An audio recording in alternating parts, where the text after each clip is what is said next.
Hello बच्चों, नमस्कार। चलिए अब शुरू कर रहे हैं चैप्टर नंबर 3। देखो जो चैप्टर है आपका ये क्लास 7 ज्योग्राफी का जो चैप्टर है इसका नाम है अवर चेंजिंग अर्थ। एनसीईआरटी की मदद से हम पूरे चैप्टर को समझेंगे। ठीक है, तो बेटा पूरा वीडियो देखना, आपको मजा आ जाएगा, आपकी सारी चीजें इसमें क्लियर होने वाली है। तो बड़े ध्यान से इस वीडियो को देखो और एंजॉय करो। ठीक है बेटा, चलिए चैप्टर को हम शुरू कर रहे हैं। देखो चैप्टर में सबसे पहले एक टर्म आ रहा है दैट इज लिथोस्फेरिक प्लेट। बेटा एक चीज बताता हूं, जो हमारा जो प्लेनेट है अर्थ, तो अर्थ जो है बेटा कई सारे प्लेट्स होती है। जैसे कि मान लो कि ये आपका अर्थ है और इसमें ऐसा नहीं कि ये पूरी की पूरी अर्थ एक सिंगल शीट है। इसमें क्या होता है कि जो सबसे ऊपर का जो हिस्सा होता है अर्थ का, उसको अपन क्या कहते हैं, लिथोस्फेयर। जिस पर हम रहते हैं ना, उसको क्या कहते हैं, उसको कहते हैं लिथोस्फेयर।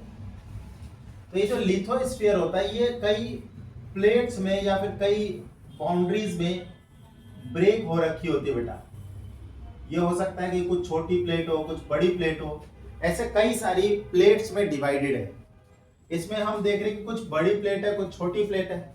जैसे बड़ी प्लेट अगर आपने नाम सुना हो एक आधा, यूरेशियन प्लेट, जो पूरा का पूरा एशिया कॉन्टिनेंट है ये यूरेशियन प्लेट पे टिका हुआ है।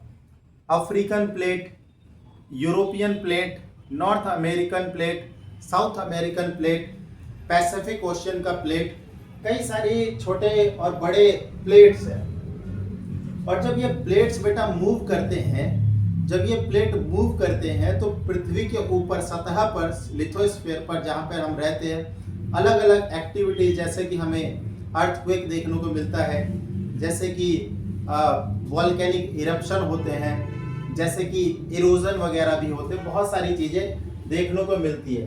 तो बेटा यहाँ पर देखो, यहाँ पर this is because the movement of मॉल्टन magma. एक और चीज समझो, एक और चीज समझो कि मान लो कि ये हमने थोड़ा सा अर्थ का ये इस तरीके से बनाया। सबसे ये वाला जो हिस्सा है इसको अपन कहते हैं क्रस्ट। ये वाला हिस्सा होता है क्रस्ट और फिर ये वाला हिस्सा होता है मेंटल। जो ये वाला जो पोर्शन है ना, ये वाला जो मेंटल का जो ऊपर का जो हिस्सा होता है, यहाँ पर है मैग्मा। यहाँ पर क्या है, मैग्मा। मैग्मा बेटा ये थोड़ा सा लिक्विड, आप मॉल्टन कह सकते हो। जैसे किसी चीज को पिघला देते हैं ना, पिघला हुआ पदार्थ है ये। तो अब ये मूव करेगा, इसमें मोशन होंगे और इस पे मोशन होगा तो ये जो क्रस्ट है, जो कि क्रस्ट एक सिंगल नहीं होता, ये प्लेट्स के फॉर्म में होता है। जैसे कि मान लो ये एक प्लेट हो गया, ये दूसरा प्लेट हो गया, ये तीसरा प्लेट हो गया, चौथा प्लेट, ये पांचवा और ये छठा प्लेट। तो जब अगर मैग्मा मूव करेगा तो ये प्लेट भी हमारे मूव करेंगे। यस, तो यही यहाँ पर बोला जा रहा है कि दिस इज बिकॉज ये जो लिथोस्फेरिक प्लेट जो है ये बहुत बहुत कम मूव करते रहते साल दर साल। ये यूजुअली इनका जो मोशन होता है मिलीमीटर पर ईयर। जैसे कि जो यूरेशियन प्लेट है, जिसपे इंडिया वाला जो कॉन्टिनेंट है वो भी है, सॉरी जो यूरेशियन प्लेट है और जो इंडियन प्लेट है, इंडियन प्लेट बेटा लगभग 2 सेंटीमीटर पर ईयर की गति से यूरेशियन प्लेट की तरफ मूव कर रहा है, टक्कर दे रहा है उसको, आगे वहां पे प्रेशर बिल्ड हो रहा है। और ये क्यों होता है, क्योंकि इसके नीचे जो ये जो मॉल्टन मैग्मा है ये मूव करता है। मॉल्टन मैग्मा मूव करता है तो आपका जो जो लिथोस्फेरिक प्लेट है वो भी मूव करता है। अब देखो ये जो प्लेट मूवमेंट के या फिर जो है जो अर्थ जो मूव करता है, इसके 2 पैरामीटर है बेटा। अब इसके लिए देखो, मूवमेंट के लिए जो फैक्टर्स है उसके लिए कुछ फैक्टर जो इंटरनल अर्थ के अंदर वाले जो फैक्टर्स है उसको हम एंडोजेनिक फोर्स कहते हैं, और जो बाहर वाले जो फोर्स है उसको हम एक्सोजेनिक फोर्स कहते हैं। बेटा जो एंडोजेनिक फोर्स होता है they are the sudden force. जैसे कि सडन फोर्स के एग्जांपल की बात करें तो हमारा अर्थक्वेक, वॉल्केनिक इरप्शन या वॉल्केनो या लैंडस्लाइड ये आ जाएंगे। और एंडोजेनिक फोर्स में जो डायस्ट्रॉपिक फोर्स होता है, बिल्डिंग या माउंटेन्स वगैरह। एक्सोजेनिक फोर्स, जो एक्सोजेनिक फोर्स जो सरफेस पर जो फोर्स क्रिएट होते हैं या क्रिएट करते हैं, वो बेसिकली इरोजनल एंड डिपोजिशनल देखो बेटा, इरोजन को हिंदी में कहते हैं कटाव, इरोजन को हिंदी में कहते हैं कटाव, और डिपोजिशनल को कहते हैं जमाव। तो कटाव एवं जमाव, जब ये रिवर, विंड, ये सी वेव, करंट, ग्लेशियर, इनकी वजह से जो सॉइल का है वो इरोजन होता है, वो कटाव होता है। और ये जो जो सॉइल कटे हैं या इरोड हुए, ये कहीं ना कहीं जाके डिपॉजिट भी होंगे, तो हम इसलिए कहते हैं इसको डिपोजिशन। इसको क्या कहते हैं? डिपोजिशन। तो ये जो इरोजनल या डिपोजिशन जो होता है, ये रिवर की वजह से होता है, विंड की वजह से होता है, सी वेव, सी वेव मतलब जो करंट वगैरह है, जिसके बारे में हम चर्चा आगे करेंगे बेटा। दो टाइप के, जैसे कोल्ड, जो हॉट करंट होता है, कोल्ड करंट होता है, उन सब चीजों के बारे में आगे बात करेंगे जब ये जिस चैप्टर में आएगा वहां पर। ग्लेशियर्स, ग्लेशियर्स भी आपका इरोजन का काम करते हैं। कैसे करते हैं हम चैप्टर में आगे देखने वाले हैं। आइए बेटा बात करते हैं कि ये जो इवोल्यूशन ऑफ लैंड, हाँ, लिथोस्फेरिक प्लेट, ये सब मैंने आपको बता दिया। तो एंडो मतलब inside the earth, exo outside the earth, surface पर। ये देखो बेटा, एक वॉल्केनो का पिक्चर यहाँ पे दिखा रखा है आपको, और इसमें मैं आपको समझाता हूँ कि क्या क्या चीजें हैं। जो ये जो पोर्शन है, ये वाला जो सबसे टॉप का जो पोर्शन है, जहां से वॉल्केनिक लावा बाहर आता है, जो टॉप का पोर्शन है जहां से वॉल्केनिक लावा बाहर आता है, यहाँ से, इसको अपन कहते हैं क्रेटर। इसको क्या कहते हैं? क्रेटर।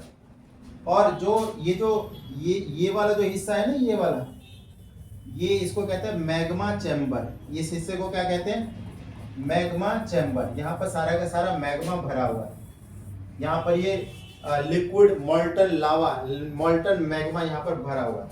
उसके बाद ये जो मैग्मा जो होता है, ये एक फॉल्ट की वजह से एक ट्यूब सी बन जाती है, और इस ट्यूब को अपन कहते हैं वेंट। ये मेन वेंट है। जैसे कि यहाँ से भी देखो एक वेंट यहाँ से भी निकल रही है, ये सेकेंडरी वेंट है, यहाँ से भी लावा बाहर आ रहा है, यहाँ से लावा बाहर आ रहा है।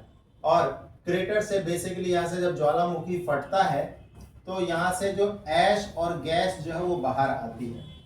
आपको एक चीज बड़े ध्यान से समझना है बच्चों, कि जो लावा जो होता है, ये मेंटल का पार्ट है, ये मेंटल में होता है। मैं कई बार बता चुका हूं आपको। ये हमारा हो गया सबसे टॉप का पोर्शन, ये होता है क्रस्ट, और क्रस्ट के जस्ट नीचे ये वाले हिस्से में, मेंटल के सबसे ऊपरी भाग में, आपको लावा या फिर मैग्मा देखने को मिलता है। तो ये कहां पर है? ये क्रस्ट के नीचे आप देख पा रहे हो कि ये वाला जो हिस्सा जिसको मैं शेड कर रहा हूं, ये क्रस्ट है। ये क्या है? क्रस्ट। तो क्रस्ट के नीचे मैग्मा चैम्बर, और ये बाकी ये सब क्या है? कुछ नहीं है। ये सब जब मैग्मा जब बाहर निकलता है, तो ये लावा ठंडा होके, मैग्मा ठंडा होके लावा बन जाता है। ये क्या है? ये लावा है। ठीक है, माने मैं कह सकता हूं बेटा, जो कूल्ड मैग्मा होता है ना, कूल्ड मैग्मा, इसी को अपन कहते हैं लावा। कूल्ड मैग्मा को क्या कहते हैं? लावा कहते हैं। जब मैग्मा बाहर आ जाता है और ठंडा हो जाता है, तो उसको लावा कहते हैं। नेक्स्ट, तो उसके बाद जैसे कि और भी यहां पर देखो जो पॉइंट्स है, when the lithospheric plate move the surface of earth vibrate, surface of earth vibrate, और वाइब्रेशन की वजह से हमारे अर्थ सरफेस पर अर्थक्वेक आते हैं। ठीक है, जो लिथोस्फेरिक प्लेट है, इसके मूव करने से अर्थ में कुछ वाइब्रेशंस प्रोड्यूस होती है बेटे, और उस वाइब्रेशंस की वजह से अर्थक्वेक आता है। अब इस चीज को आप जरा थोड़ा सा समझो। अर्थ पर लेट से ये हो गया हमारा अर्थ का सरफेस, ये हो गया हमारा अर्थ का सरफेस, ये देखो ये हो गया अर्थ का सरफेस, ये सरफेस है बेटा, ये क्या है? अर्थ सरफेस है। तो अर्थ में जहां पर वाइब्रेशन क्रिएट हुआ है, ठीक है, जहां पर वाइब्रेशन बना है, क्रिएट हुआ है, इस पॉइंट को कहते हैं फोकस। ये कहीं भी हो सकता है, अर्थ क्रस्ट में हो सकता है, या मेंटल में हो सकता है, और इसके जस्ट ठीक ऊपर on the surface of the earth, ये पॉइंट जो होता है, इसको कहते हैं एपी सेंटर। इस पॉइंट को क्या कहते हैं? AP centre. ठीक है। तो the place in the crust, जहां से मूवमेंट स्टार्ट होता है उसको अपन फोकस कहते हैं, आप यहाँ पे मेंशन भी करते जाएंगे। और वो प्लेस ऑन द सरफेस उसको हम एपी सेंटर कहते हैं। समझ में आ गया आपको? मान लो कि ये सरफेस है, यहाँ पर आपका वाइब्रेशन क्रिएट हुआ है, तो इसको आप कहेंगे फोकस, और जिसके जस्ट ऊपर आ जाओ यहाँ पर, इसको कहते हैं एपी सेंटर। ठीक है बेटा, समझ में आ रहा है? ठीक है, ओके। जो vibration travel toward the from the epicentre as wave, greatest damage कहां पर होगा? एपी सेंटर पे। देखो जैसे जैसे इस एपी सेंटर से आप दूर जाओगे तो जो भूकंप का जो इफेक्ट है, अर्थक्वेक का जो इम्पैक्ट है, वो कम होता चला जाता है। मतलब जो सबसे ज्यादा जो डैमेज होगा वो एपी सेंटर के पास होगा। ठीक है, आगे चलते हैं। टोटल देखो 3 टाइप्स की अर्थक्वेक की वेव होती है। अर्थक्वेक की 3 टाइप्स की वेव होती है। एक को कहते हैं, देखो एक सेकेंड,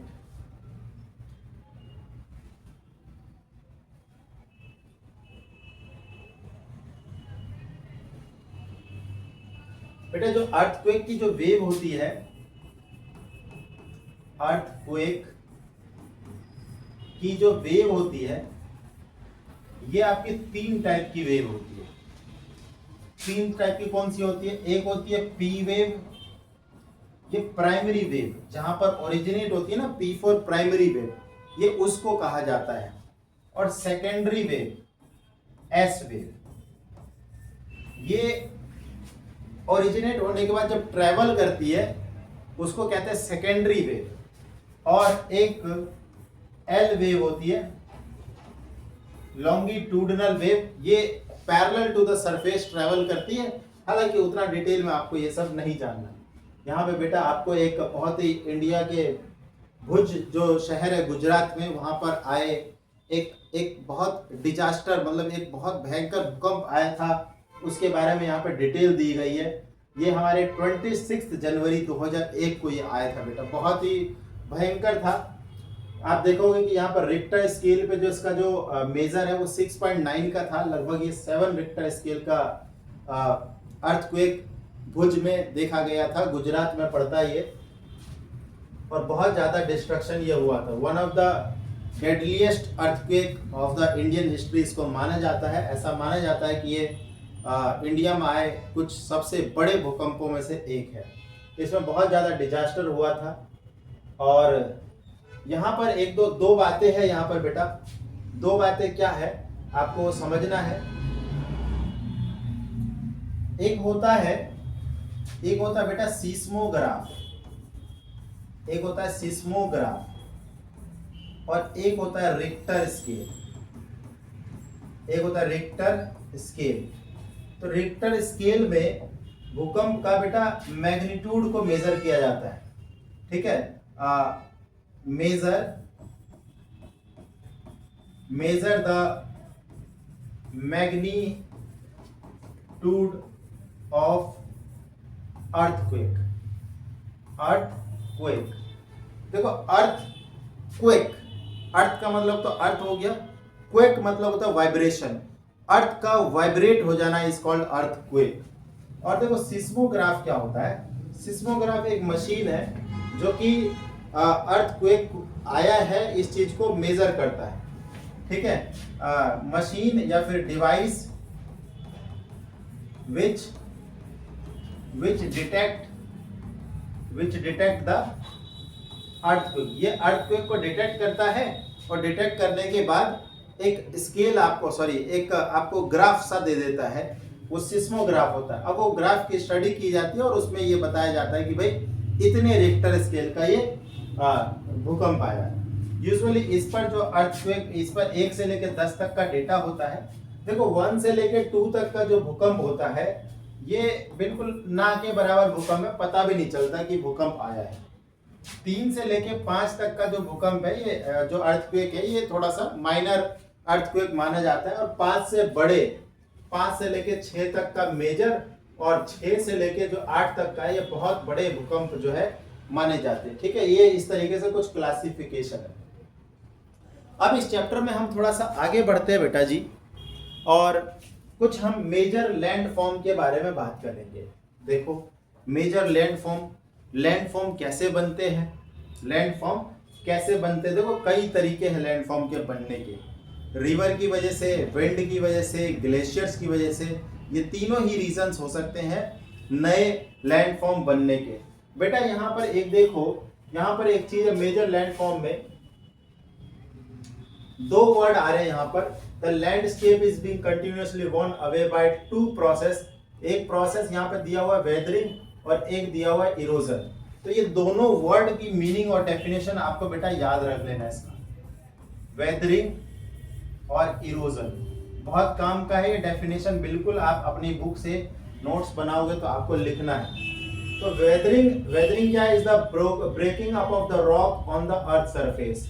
और इरोजन क्या है, erosion is the wearing away of the landscape by different agent like water, wind and ice. तो वेदरिंग क्या है, breaking off the rock, rock का टूटना, इसको वेदरिंग कहते हैं। और इस रॉक पार्टिकल को लेके जाना, इसको कहते हैं erosion. The eroded material is carried away और ट्रांसपोर्ट बाय वाटर और विंड एंड इवेंचुअली डिपॉजिट। कहीं ना कहीं ये जाके डिपॉजिट होगा। और the process of erosion and deposition create different landform on the surface of the earth. तो यही दो प्रोसेस कंबाइनली नए नए लैंडफॉर्म अर्थ सरफेस पर क्रिएट करता है। ठीक है बेटा, आगे चलते हैं। जैसे ये देखो रिवर है, रिवर यहाँ से आ रहा था और उसके बाद ये यहाँ से एक ढलान की वजह से नीचे यहाँ पर गिरा। तो ये जो रिवर जो गिरा है, इससे वाटरफॉल बनता है। जब कोई नदी एक हाई एल्टीट्यूड से, यहाँ पर देखिए, ये देखिए, तो बेटा जब कोई नदी एक हायर एल्टीट्यूड से नीचे गिरती है, when the river tumbles the steep angle, मतलब अचानक से नीचे गिरती है over very hard rock, किसी हार्ड रॉक पर, तो एक वाटरफॉल का निर्माण करती है। दुनिया के कुछ बड़े वाटरफॉल की बात करें तो ये आपको बेटा जी एक तो मिलेगा यूएसए में, एक मिलेगा वेनेजुएला में और एक मिलेगा जाम्बिया और जिम्बाब्वे में। जो यहाँ पर देखेंगे वेनेजुएला में जो एक वाटरफॉल है उसका नाम है एंजल फॉल। जो यूएसए और कनाडा के बॉर्डर पे है उसका नाम है, यहाँ पर देखेंगे नियाग्रा फॉल। यहाँ पर आपको यहाँ पर दिया हुआ है नियाग्रा फॉल। और जो जाम्बिया और जिम्बाब्वे अफ्रीका में ये कंट्री है, इसका नाम है विक्टोरिया फॉल। विक्टोरिया, ये तीनों one of the largest waterfall है, ठीक है, दुनिया के। उसके बाद ये देख लो, ये नदी, इसको कहते हैं मिएंडरिंग। इसको क्या कहते हैं, मिएंडरिंग। जब नदी इस तरीके से मूव करे, इसको कहते हैं मिएंडरिंग। और मिएंडरिंग होगा तो बेटा ये वाला जो हिस्सा है, यहाँ पर डिपोजिशन होएगा, इस जगह पर डिपोजिशन होगा। ठीक है, ध्यान देना आप। देखो हल्का सा चीज देखो, ये जो चीज है, ये और ये, यहाँ पर ये कटाव होगा, यहाँ पर इरोजन होगा और यहाँ डिपोजिशन होगा। ध्यान देना, एक बार दोबारा देखो, ये जो है ये डिपोजिशन हुआ है, यहाँ पर सॉरी, यहाँ पे इरोजन, यहाँ डिपोजिशन, यहाँ इरोजन, यहाँ डिपोजिशन, यहाँ इरोजन, यहाँ डिपोजिशन।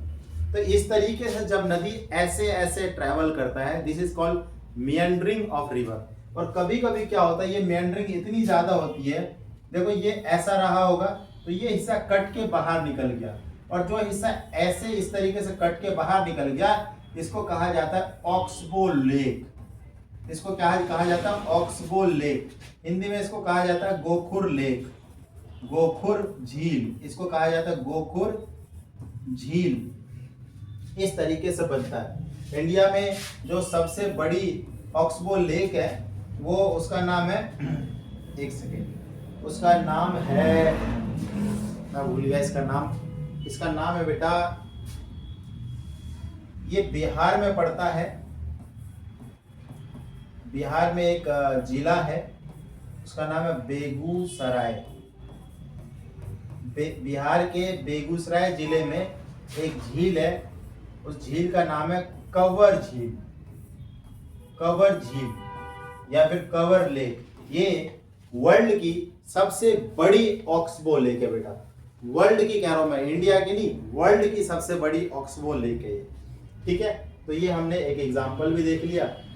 और हाँ, एक और चीज समझो, जब जब फ्लड वगैरह होता है, जब नदी ओवरफ्लो कर देती है तो फ्लड का सिचुएशन क्रिएट करती है, ठीक है। At the time river overflowed its bank, this lead to the flooding of the neighbouring area. बड़ा ही इंपॉर्टेंट यहाँ से भी क्वेश्चन बनता है। As it floods it deposit layers of fine soil and other material called the sediment along its bank. जब जैसे बाढ़ वगैरह जब आ जाती है तो नदी अपने साथ लाए गए जो सेडिमेंट्स है उस फ्लडेड एरिया में डिपॉजिट कर देती है। उससे क्या होता है, इससे हमें formation of flat fertile flood plane, एक फर्टाइल फ्लड प्लेन बनता है उससे। मान लो जैसे कि ये नदी चल रही है, अगर किसी वजह से फ्लडेड हो गया तो इधर इधर ये नदी का पानी फैल जाएगा, तो ऐसे नदी का पानी दोनों तरफ ऐसे फैलेगा, तो नदी के दोनों तरफ जो नदी के अंदर जो सेडिमेंट्स वगैरह थे वो डिपॉजिट हो गए, मिनरल्स वगैरह भी होते। इसकी वजह से अगल बगल की जो जमीन है बेटा बहुत ज्यादा उपजाऊ हो जाती है, और इसकी वजह से हम इसको कहते हैं फ्लड प्लेन या fertile flood plain. This raised the bank and core levees, देखो लेवीज। इससे क्या होता है, कभी कभी क्या होता है नदी चौड़ी भी हो जाती है। नदी क्या हो जाती है, चौड़ी। मान लो कि ये नदी का पहले था, उसकी वजह से फ्लड आया, अब नदी का बैंक यहाँ तक हो गया, तो नदी की चौड़ाई पहले इतनी थी, अब नदी की चौड़ाई इतनी है। तो जो this raise the banks are called levees, जो नदी का जो किनारा है वो बढ़ चुका है, ये बढ़ चुका है, इतना इतना इधर से इतना इधर से, तो इसी किनारे को, जो बढ़े हुए किनारे को कहते हैं levees. As the river approaches the sea the speed of the flowing, जैसे जैसे नदी ओशियन को रीच कर रही होती है या ओशियन में मिलने वाली होती है, नदी की स्पीड धीरे धीरे कम होती चली जाती है, नदी की स्पीड धीरे धीरे कम होती चली जाती है। और नदी क्या होता है बेटा, जैसे मान लो कि ये नदी है, नदी कई हिस्सों में बेटा टूटने लग जाती है, नदी कई हिस्सों में ऐसे टूटने लग जाती है, इसको कहते हैं डिस्ट्रीब्यूटरी। नदी क्या हो गया, डिस्ट्रीब्यूट हो गया, नदी क्या हो गया, डिस्ट्रीब्यूट हो गया। तो ये नदी की डिस्ट्रीब्यूटरी बन गई, और इससे बेटा हमें रिवर डेल्टा बनते हुए दिखता है।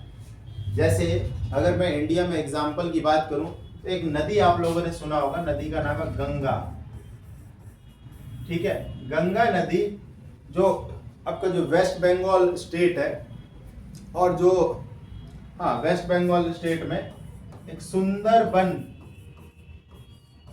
सुंदरबन डेल्टा का फॉर्मेशन करती है। सुंदरबन डेल्टा, ये बहुत ज्यादा यहाँ पे पशु जीव जंतु पाए जाते हैं। एक और अगर इंटरनेशनल एग्जांपल लिया जाए तो एक रिवर है बेटा, मिसिसिपी रिवर है।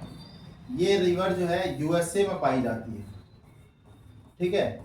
यूएसए में ये रिवर जो है एक डेल्टा का निर्माण करती है, उस डेल्टा का नाम है बर्ड फुट डेल्टा, ठीक है। बर्ड फुट मतलब पक्षी के पंजे की तरह है इसका। तो आपसे पूछेगा कि व्हाट इज डेल्टा, तो river become so slow that, ये यहां से देखो, the collection of sediment from all the mouth form a delta. यहाँ पर देखो, आपको पूरा लिखना पड़ेगा ना, यहाँ पर देखो कहाँ से, each distributary forms its own mouth, the collection of sediment from all the mouth forms a delta। और ये इस तरीके का अगर पिक्चर आप बना पाए तो बहुत अच्छा रहेगा। आगे बात करेंगे बेटा works of sea wave. Sea wave क्या होता है, ओशियन करंट। बेटा जो पानी जब तेज बहती है ना, तो पानी में आने वाले कुछ चीज़ों में वो कुछ वहाँ पे कटाव वगैरह, वहाँ पे इरोजन वगैरह करने लग जाते हैं। मान लो कि ये लेट्स से, मान लो कि जैसे ये कॉपी है, जब पानी इस पर ऐसे पड़ता रहेगा, ऐसे पानी ऐसे पड़ के इधर गई, ऐसे पड़ के इधर होगी, कभी ना कभी इसमें छेद हो जाएगा। मान लो कि ये कॉपी की गहराई बहुत ज़्यादा है, तो इसमें थोड़ा सा होल हो जाएगा। अब कॉपी हटा, मान के चलो कि रॉक, तो ओशियन करंट इसकी वजह से इसमें होने लग जाता है, और काफ़ी समय के बाद हो सकता है कि पूरा को पूरा एक होल बन जाए, एक गुफा बन जाए। तो ये चीज़ देखो बेटा, आपको यहाँ पे एक पिक्चर यहाँ पे दिख रही है, ये देखो बेटा, एक रॉक है, बहुत बड़ा रॉक है। यहाँ पर देख रहे हो, ये सी केव बन गया इरोजन की वजह से, ठीक है, ओशियन करंट के इरोजन की वजह से यहाँ पर एक सी केव बन गया। और ध्यान देना, ये जो पत्थर है, ये जो रॉक है, इसमें देखो आर पार होल हो गया, तो इसको कहते हैं हम सी आर्च। इसको क्या कहते हैं? सी आर्च। और देख रहे हो यहाँ पर जो पत्थर जो था इस जगह पर, यहाँ पर ये एक्चुअली कटते कटते इतना कट गया कि ये अलग ही दिखने लग गया मेरे को, तो इसको कहते हैं स्टैक। इसको क्या कहते हैं? स्टैक। अब जरा ध्यान देंगे यहाँ पर, चीजों को पढ़ते हैं बेटा। Erosion and deposition of sea wave gives rise to the coastal landform. ये कोस्टल लैंडफॉर्म है, sea cave, sea arch, stack. Sea wave continuously, देखो sea wave continuously strike at the rock, cracks develop over the time, they become larger and wider, thus hollow like cave are formed on the rock, they are called the sea cave, they are called the sea cave। लिखने के लिए आपको यहाँ से notes बनाने हैं। उसके बाद देखो, as this cavity become bigger and bigger, जैसे जैसे ये sea cave bigger and bigger होता चले जाएगा, only छत बच जाएगा, बाकी पूरा का पूरा होल हो जाएगा। इसको कहते हैं सी आर्च। इसको क्या कहते हैं? सी आर्च। ये देख लो पूरा का पूरा गड्ढा आर पार हो गया, तो उसको हमने बोल दिया सी आर्च। और उसके बाद जब सी आर्च है, ये काटते काटते काटते काटते काटते काटते ये पूरा ही काट दे ऊपर तक, ये पूरा यहाँ से हट जाए। यहाँ पे देखो छत भी हट गई है। और जब छत भी हट जाए, देखो यहाँ पे इरोजन लगातार फिर से होता रहे, फिर उसको हम कहते हैं स्टैक। उसको क्या कहते हैं? Stack. The steep rocky coast rising almost vertically above the sea water is called sea cliff. कभी कभी क्या होता है ना कि ऐसे बेटा नॉर्मल ऐसे मान लो कि ये पानी है और एक रॉक जो है ऐसे बाहर निकलती है, ऐसे ऐसे ऐसे, ये पानी के अंदर है सारा का सारा, ऐसे ये पानी के अंदर है। तो इसको जो ना, इस वाले हिस्से को हम कहते हैं सी क्लिफ। इसको क्या कहते हैं? Sea cliff. This the sea wave deposit sediment along the shores forming beaches. तो सी वेव जो सेडिमेंट्स डिपॉजिट करता है, उसकी वजह से बीचेस बनते हैं। उसके बाद बेटा यहाँ पर देखेंगे आइस का वर्क। चलो, तो आइस क्या होता है कि बेटा जैसे कि मान लो कि यहाँ पे बर्फ जमी हुई है, तो बर्फ जब यहाँ से उखड़ेगी ना, या फिर ये मेल्ट होगी, तो यहाँ की जमीन भी उखाड़ लेती है। अगर जमीन कैसे उखाड़ेगी कि यहाँ पे मान लो कि जो रॉक है, ये रॉक जो है थोड़ा सा कमजोर रॉक है, तो इसको उखाड़ लेगी, तो यहाँ पे गड्ढा हो जाएगा, और अगर इस गड्ढे में पानी भर जाए तो एक लेक बन जाती है। ठीक है, एक लेक बन जाती है। तो ग्लेशियर होते क्या है? ये रिवर होते हैं आइस के। बहुत इंपॉर्टेंट चीज है बेटा, कंफ्यूजन हो जाती है कई बार कि ग्लेशियर क्या होता है। This is the river of ice. Glacier is the river of ice, which to erode the landscape by bulldozing soil and stone to expose the solid rock below। वही है कि ये भी क्या करता है? erode the landscape by bulldozing the soil, जो भी है स्टोन वगैरह को खींच लेता है। इसकी वजह से जो सॉलिड हार्ड रॉक है वो एक्सपोज हो जाती है। और ध्यान देना बेटा, यहाँ पर glacier carve out deep hollow there, as the ice melt they get filled. उसके बाद उसमें पानी भर जाता है, और उसके बाद पानी भरने के बाद उसी चीज को हम लेक्स कहते हैं। और माउंटेन्स एरिया में हमें कई बारी लेक देखने को मिलता है। The material carried by the glacier such as rocks, big and small, sand and silt get deposited. देखो जो ग्लेशियर के पास जो मटेरियल होते हैं वो क्या क्या हो सकते हैं? उन्होंने रॉक को इरोड किया होगा कहीं से, सैंड हो सकता है, सिल्ट है ना, गाद कहते हैं हिंदी में इसको। रॉक्स पत्थर, सैंड मिट्टी हो गया, सिल्ट गाद, ये कहीं ना कहीं तो डिपॉजिट होंगे। तो जहां ये डिपॉजिट होते हैं उसको कहते हैं बेटा ग्लेशियल मोरेन्स। उसको क्या कहते हैं? Glacial moraines. याद रखना बेटा, ये जो material carried by the glacier such as rocks, sand, silt, ये जहां डिपॉजिट होंगे उस जगह को कहेंगे ग्लेशियल मोरेन्स। ठीक है। वर्क्स ऑफ विंड का भी काम समझ लेते हैं बेटा, विंड का काम समझ लेते हैं। तो यहाँ पे ध्यान देना, एक वर्ड है यहाँ पे, देखो ये मशरूम रॉक एक वर्ड आया। पहले हम जरा समझते हैं कि what is this mushroom rock. या फिर आपको मैं एक काम करता हूँ, मैं मशरूम रॉक आपको दिखाता हूँ। गूगल पर जरा हम चलते हैं और मशरूम रॉक को हम जरा समझते हैं बेटा, ध्यान देना। ये देखो बेटा जी, यहाँ पे देखेंगे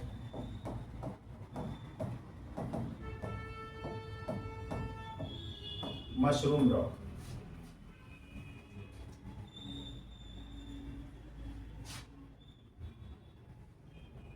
ये देखो, ये है मशरूम रॉक।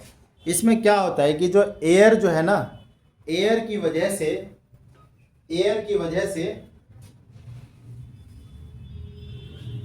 कोई भी एग्जांपल ले सकते हैं। चलिए ये वाला एग्जांपल ले लेते हैं। एयर की वजह से क्या होता है कि रॉक्स का जो निचला हिस्सा है वो इरोड हो जाता है। तो आपको ये मशरूम के प्लांट की तरह, मतलब छोटा सा ही तो होता है, ऊपर से छाता और इस तरीके से, तो मशरूम की तरह दिख रहा है, तो इसको हम मशरूम रॉक कह देते हैं बेटा। चलिए आगे देखते हैं। इसी में देखो होता क्या है कि बेटा मान लो कि ये देखो इस तरीके से, ये लेट्स से यहाँ पर एक रॉक है, यहाँ पर क्या है, एक रॉक है, और इधर से हवा चल रही है, ऐसे हवा चल रही है। तो हवा क्या करता है, जो निचला हिस्सा है इसको धीरे धीरे इरोड करता है, धीरे धीरे इरोड करता है। तो ये कुछ ऐसा होने लग जाएगा, है ना, और इरोड होते होते फाइनली ये कुछ इस शेप का, ये देखो ऐसा कुछ बन जाएगा कि भाई ऊपर से तो काफी मोटा सा, बीच में बड़ा पतला सा हो जाता है। तो इसीलिए इसको कहते हैं मशरूम रॉक। तो ये किसने किया, ये विंड ने किया। किसने किया, इसने विंड ने किया। ये इंडिया में जो आपका जो राजस्थान का जो जैसलमेर और बाड़मेर है, जो आपका थार डेजर्ट है राजस्थान वाला एरिया, वहां पर ये सब चीज देखने को मिलेगी। Worldwide Sahara desert, great Africa. तो active agent of erosion and deposition desert is wind. Desert में इरोजन और डिपोजिशन कौन करता है, विंड करता है। देखो ये जो वर्ड आ रहा है ना डिपोजिशन, मैंने पहले भी बेटा आप लोगों को चर्चा करी है। डिपोजिशन मतलब डिपोजिशन कह रहा हूं, इरोजन मतलब कटाव। हिंदी में क्या है, कटाव। तो कटाव होगा कैसे, देखो वाटर से हो जाता है, एयर से, करंट से, ओशियन करंट से, ठीक है। तो ये सब वजह है कटाव होने का। अब यहाँ पे बताया कि भाई in desert you can see the rocks in the shape of mushroom, जिसको हम मशरूम रॉक भी कहते हैं। Winds erode the lower section, जो नीचे वाला जो हिस्सा होता है उसको इरोड करता है। अब एंड अपर वाले को भी करता है, लेकिन अपर वाले बहुत कम होता है कंपैरेटिवली। तो यहाँ पे लिखा है winds erode the lower section of the rock more than the upper part. Lower वाला ज्यादा इरोड हो जाता है, अपर वाला कम होता है। इसकी वजह से हमें ये चीज देखने को मिलता है। तो such rocks have narrower base and wider top. When the wind blows, it lift and transport sand. अब ध्यान देना यहाँ से, ये पहली बात तो आ गई, मशरूम रॉक आपको समझ में आ गया। दूसरी चीज यहाँ से समझो कि जब विंड ब्लो करता है, ये जो इरोजन जो हुआ है, यहाँ पे जो इरोजन हुए हैं, जो पार्टिकल्स इरोड हुए हैं, मतलब यहाँ से कटे हैं, तो एयर या विंड इसको लेके तो जाएगी कहीं ना कहीं, और जब विंड की स्पीड कम हो जाएगी तो ये जो सेडिमेंट्स है ये वहीं गिर जाएंगे, और सेडिमेंट जहां पे गिरते हैं वहां पर बनता है सैंड ड्यून्स। तो ध्यान देना बेटा, when the wind blow it lift and transport the sand from one place to another. When it stop blowing, the sand falls and get deposited in the low hill like structure.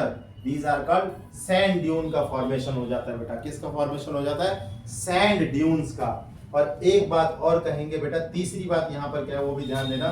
When the grains of sand are very fine, जब ये जो grains है बहुत हल्के होते, बहुत छोटे होते, बहुत हल्के, बहुत छोटे, विंड इसको बहुत दूर तक लेके चली जाती है, काफी दूर डिस्टेंस तक लेके चली जाती है।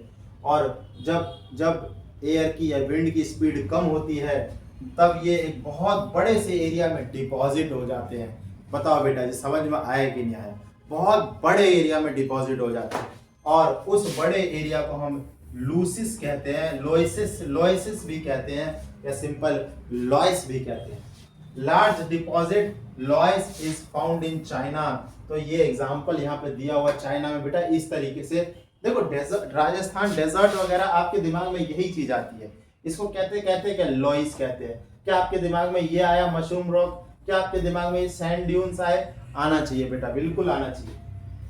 अब ये जो क्वेश्चन है, तो ये तो जो ये वाला है, ये तो टिक तो लगा ही देते फटाफट बेटा, तुरंत वीडियो को खत्म करते हैं। Which is not the erosional feature of sea wave? Sea wave इसमें से क्या नहीं बनाता है?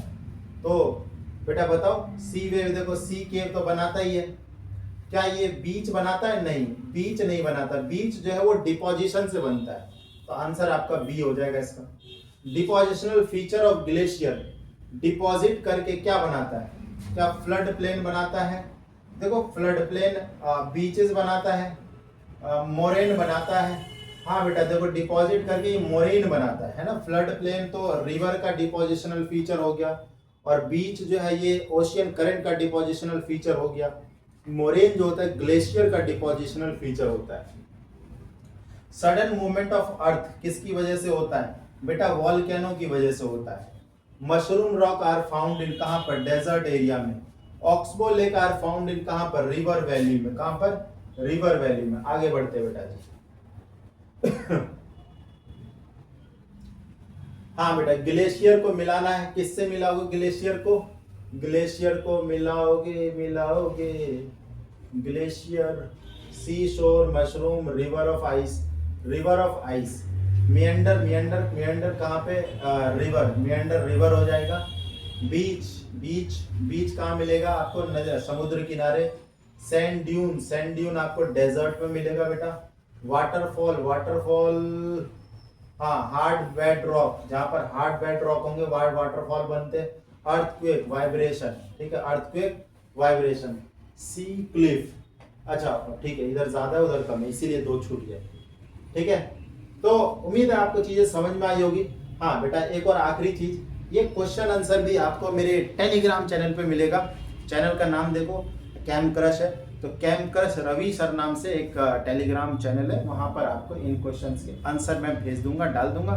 वहां से आप लोग डाउनलोड करके लिख लेना, एंजॉय करो। बाकी नोट्स बना लेना अच्छे से, और समझ में नहीं आए तो वहाँ पे कमेंट कर देना कि और कौन से वीडियो चाहिए, कौन सा टॉपिक और अच्छे से समझाना है। ठीक है, थैंक यू सो मच बच्चे। हंसते रहिए, मुस्कुराते रहिए, बड़ों का आदर करिए। Thank you.